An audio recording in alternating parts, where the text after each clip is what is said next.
When you live surrounded by opportunity, it's really easy to forget that it's there and that opportunity is not the norm worldwide. Welcome back to the Sunshine Café. We are pouring positive back into the world and elevating how you lead life with faith-aligned conversations. So let's dive in. Hey friends, and welcome back to the Sunshine Café. I'm Lisa Roers, your host, and guess what? Today is Saturday, July 4th. And that means right now, today is America's 250th birthday. So happy Independence Day, America. Wow, 250 years. That's a big birthday. As I was thinking about this week's episode, I thought maybe one of the most important things that we can do on America's 250th birthday is to simply pause, look around, and remind ourselves of just what a gift she is, and to be thankful. You know, as human beings, a general tendency for all of us is that we stop appreciating things when we are immersed in them.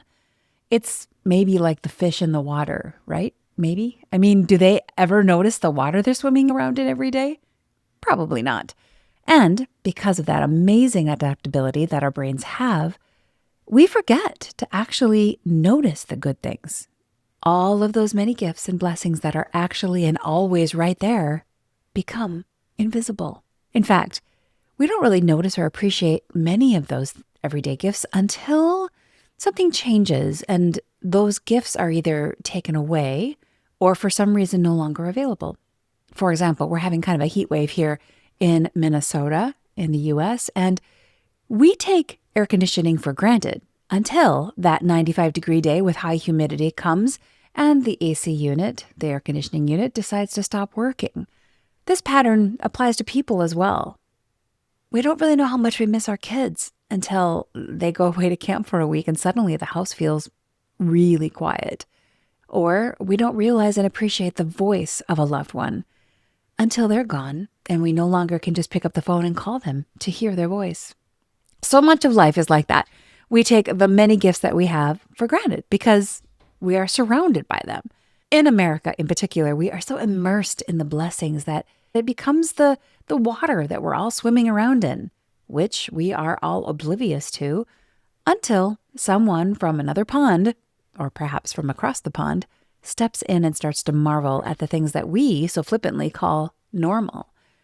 One of the unexpected gifts of the World Cup being hosted here in America right now is that it's allowed us to see our own country through the eyes of people visiting from all over the world. These guests that are visiting our country are noticing things that many of us barely even see anymore.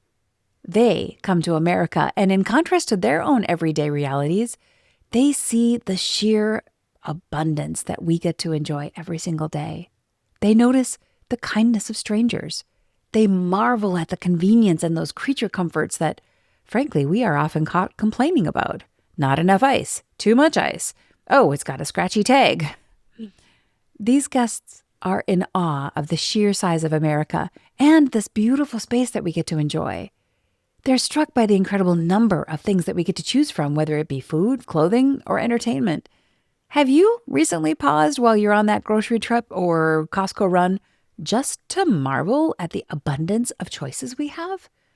But please hear me loud and clear on this, my friend. These things are not ordinary worldwide. In fact, they are incredibly extraordinary, unusual, and spectacular even to someone who is seeing them for the first time.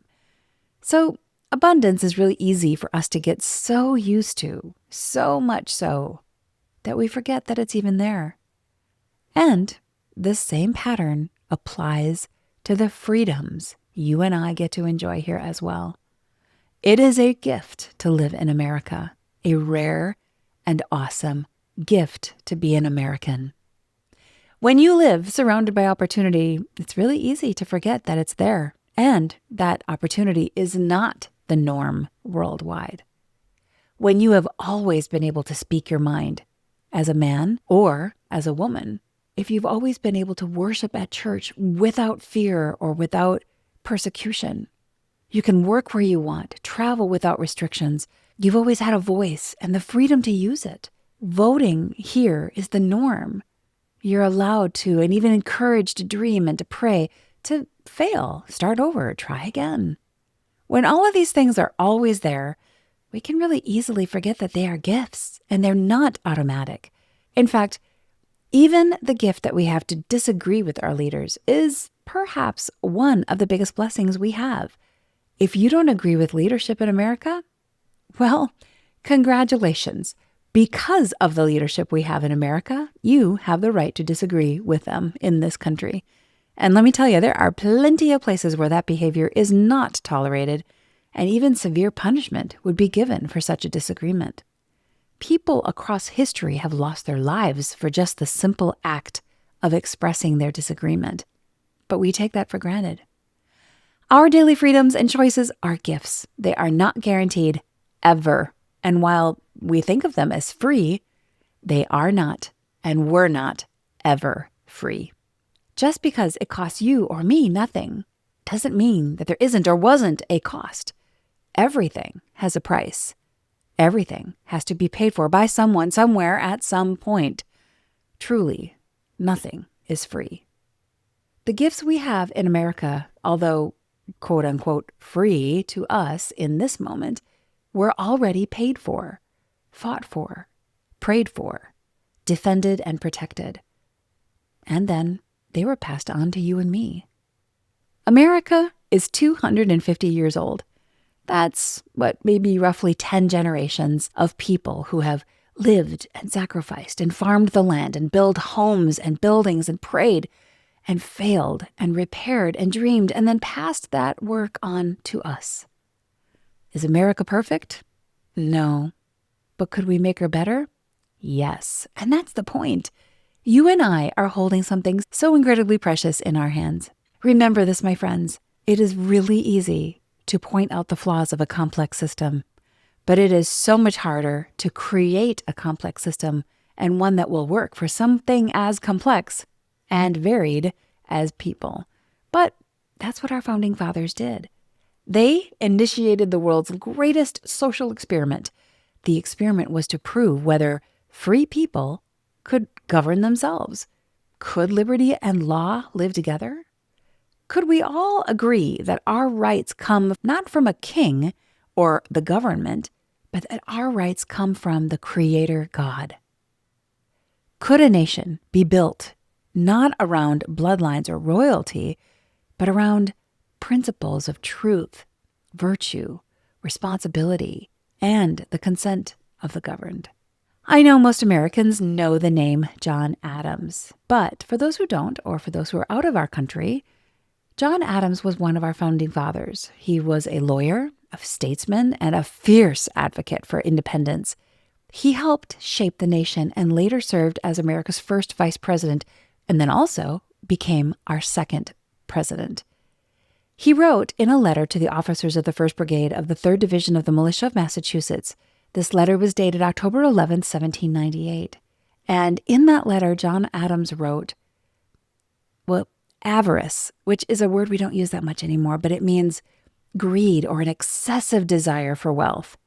So he writes, avarice, ambition, revenge, or gallantry would break the strongest cords of our Constitution as a whale goes through a net. And then he continues, our Constitution was made only for a moral and religious people. It is wholly inadequate to the government of any other, end quote.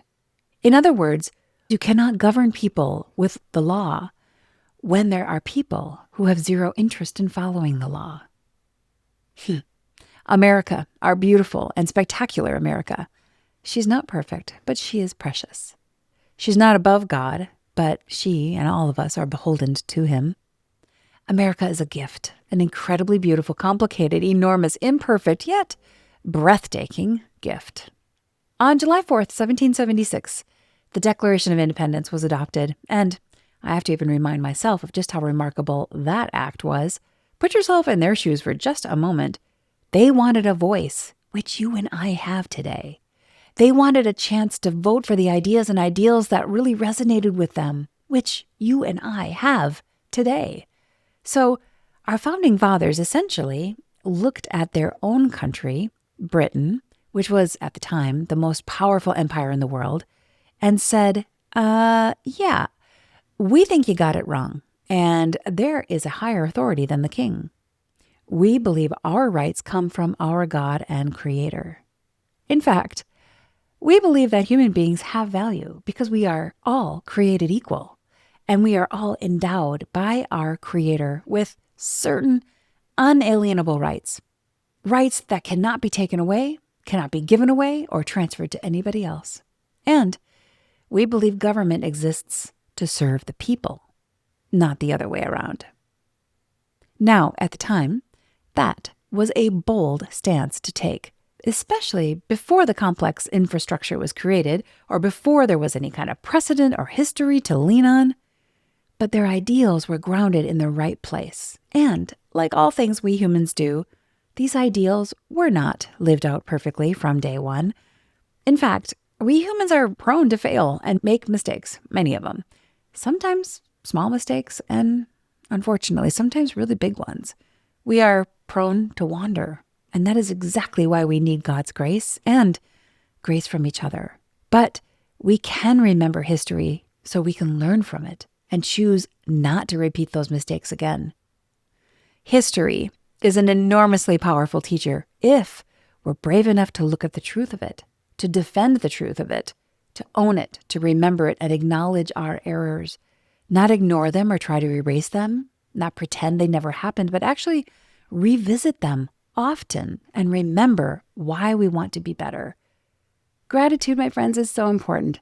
Does gratitude mean everything is perfect? No. Gratitude is recognizing what is worth cherishing and what is worth protecting, what is worth improving and taking care of.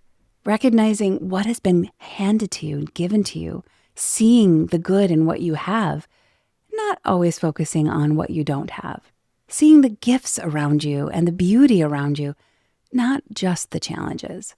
Gratitude is finding that ray of sunshine in the midst of the storm. I love America. She's not perfect, but she is a gift. I appreciate her beauty.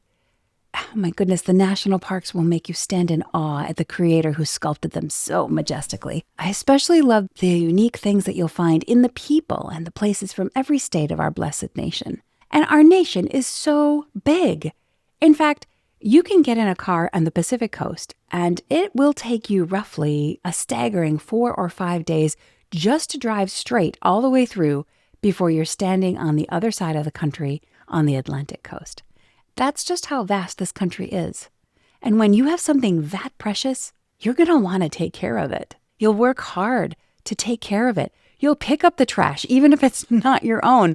Bend over, pick up the garbage, and put it in the trash cans nearby. This country, my friend, is our home. And if your house has a leaky roof, you don't stand outside and scream about how terrible the house is. And you also don't sit inside and pretend water's not dripping into the living room either. You get a bucket and you get busy fixing what needs to be fixed. You take care of business because this is your home. America is our home. And now, of course, as a Christian, I know this is not my permanent home because as people of faith, we know our ultimate citizenship is in heaven. But while we are here, this is the land under our feet. These are the neighborhoods that we live in, the roads that we drive on, the schools that our children attend. These are the communities where we serve and shop. These are the freedoms that we have inherited. We didn't do anything to earn these freedoms. These were the things that were passed down to us. And we are called to defend, preserve, and improve those freedoms. Frankly, I consider that calling a high honor. So, as I close out today's episode and we all go get ready for that 250th celebration, I want to just pause to express my gratitude. Thank you, Jesus, for the gift that we have of living in this country where we can open our Bibles and learn more about you. Thank you for the men and women who thought of the social experiment called the United States of America and for all of their time, their sacrifices, and the efforts to establish such a spectacular place to live. Furthermore, thank you to all the men and women who fought and gave their lives to defend our freedoms. Thank you for the gift of living in a country where we can worship freely, speak freely, and even disagree when we choose to. Thank you for the gift of living in a country where I can work, build, create, study, learn, write, sing, vote, gather, and dream. Thank you for the gift of living in a country where if I see something broken, there are opportunities and pathways that I can get involved and make a difference. Thank you for the gift of space and having so much room in this beautiful country to move, to build, to run, to bike, walk, sail, fly, and swim. Room to become the best that we can be, but not just for ourselves alone, but for the betterment of others as well. Today, we gather for parades and fireworks and hot dogs and watermelon, flags lining our cities and small town streets. Let's make a little room to remember and appreciate and be thankful for all of the gifts we have. Because July 4th is not just a birthday party. It is a chance to remember that freedom is precious, but not permanent. It has to be protected. And with great freedom comes great responsibility. Freedom requires self-control, virtue, and a desire to follow the laws for the good of everyone, to accept personal responsibility and have enough humility, courage, gratitude, and goodness to carry the weight of that freedom. Because freedom is not just having the ability to do whatever we want. Freedom is a very heavy opportunity to choose what is good, a responsibility to be wise, to obey God, and to use our voice wisely, to build something that blesses others both now and for future generations. And we express that freedom in the little things we do every single day, how we show up in the world, how we treat the cashier at the store, or how we respect the leaders in our communities, starting with our parents and including the police officers, the teachers, the leaders, how we talk about and how we talk to people we disagree with. My friends, I want to encourage you to hone your skill of gratitude and embrace life with a thankful heart, because it will reignite your appreciation for all of the gifts you have and all of the freedom that you're swimming around in at this very moment. Gratitude is a powerful thing. Before you know it, you might just find yourself saying, I can't believe I get to live here. I can't believe I get to worship freely, safely, without fear. I can't believe I get to boldly pray openly for my nation and loved ones without an apology or any hesitation. By the way, I want you to know that I'm including a one-page PDF in the show notes here with scriptures that'll help guide you for exactly how to pray for our nation. There are more than 50 scriptures on there that you can just read through as you meditate and pray for our nation. So please take a look at those in the show notes. My friends, happy 4th of July. Enjoy the celebration, but take good care of our America. Keep her clean, pick up after your party, and take good care of our home. It is a privilege and a gift to be an American. So may God bless you and guide you in all of your endeavors. May He establish the work of our hands, and may God continue to bless you and the United States of America. Remember to grab that Pray for the Nation guide, and don't forget to pour some sunshine into those around you as you celebrate America and her 250 years. And I'll look forward to seeing you right back here next week at the Sunshine Café. Happy birthday, America!